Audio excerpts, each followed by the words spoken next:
Assalamualaikum warahmatullahi wabarakatuh. Selamat pagi, selamat siang, dan selamat malam semuanya. Perkenalkan, saya Gisela Novena, salah satu pejuang Latsar CPNS tahun 2021 pada PPSDM Regional Bandung Angkatan 36 Kelompok 4.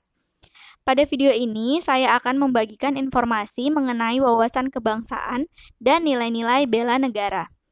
Apa sih wawasan kebangsaan itu, dan apa saja yang termasuk ke dalam nilai-nilai bela negara? Yuk langsung saja kita simak penjelasan saya berikut ini.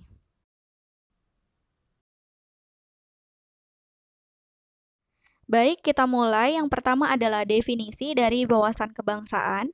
Wawasan kebangsaan adalah cara pandang yang dilandasi akan kesadaran diri sebagai warga dari suatu negara, akan diri dan lingkungannya di dalam kehidupan berbangsa dan bernegara.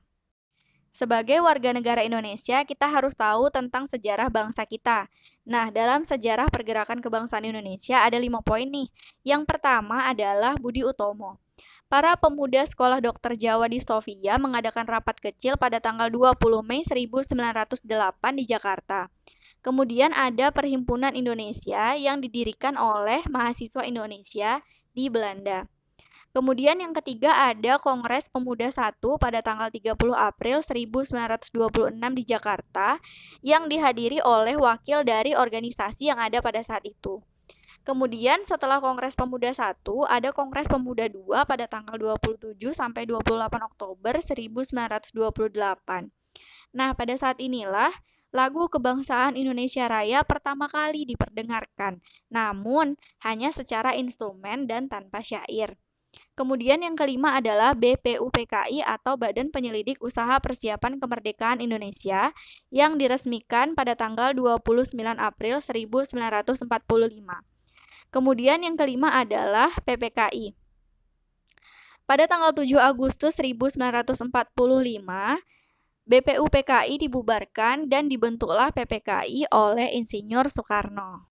Kita beralih ke 4 konsensus dasar berbangsa dan bernegara. Yang pertama adalah Pancasila.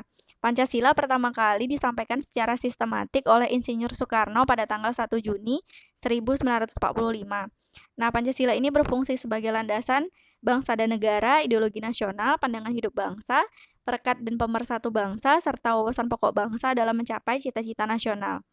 Yang kedua adalah Undang-Undang Dasar 1945 yang naskahnya dirancang sejak tanggal 29 Mei sampai 16 Juli 1945 oleh BPUPKI dan diperiksa lagi atau diperiksa ulang oleh PPKI.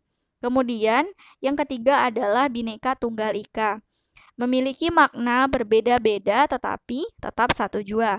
Ini berarti bahwa secara keseluruhan meskipun Indonesia banyak perbedaan, tetapi pada hakikatnya kita satu, yaitu satu bangsa dan satu negara. Kemudian yang terakhir adalah Negara Kesatuan Republik Indonesia.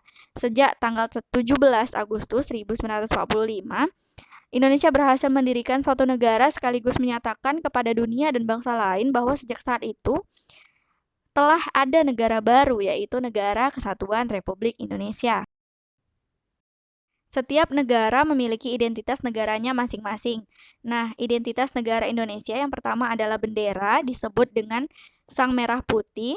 Merah memiliki arti berani dan putih berarti kesucian.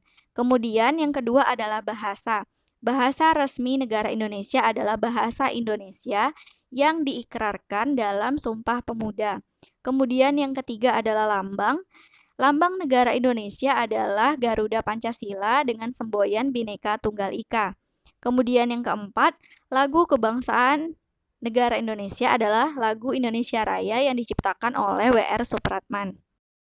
Yang dimaksud dari bela negara adalah tekad, sikap, dan perilaku serta tindakan warga negara baik secara perseorangan maupun kolektif dalam menjaga kedaulatan negara, keutuhan wilayah, dan keselamatan bangsa dan negara yang dijiwai oleh kecintaan terhadap Negara Kesatuan Republik Indonesia yang berdasarkan pada Pancasila dan Undang-Undang Dasar 1945 dalam menjamin kelangsungan hidup bangsa Indonesia dan negara dari berbagai ancaman.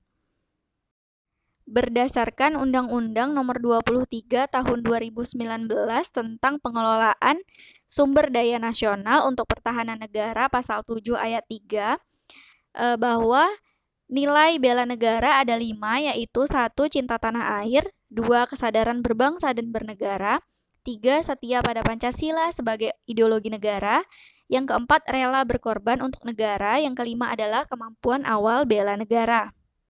Kemudian bagaimana implementasi bela negara bagi ASN? Nah, ASN berfungsi sebagai pelaksana kebijakan publik, pelayan publik, serta perekat dan pemersatu bangsa. Ada beberapa hal yang bisa dilakukan. Yang pertama adalah menjaga nama baik Indonesia, berpartisipasi dalam menjaga kedaulatan bangsa dan negara, mengamalkan nilai-nilai Pancasila dalam kehidupan sehari-hari, gemar membantu sesama warga negara yang mengalami kesulitan, dan memelihara jiwa serta raga. Demikianlah sedikit informasi dari saya tentang wawasan kebangsaan dan nilai-nilai bela negara. Semoga bermanfaat dan sampai jumpa di video lainnya.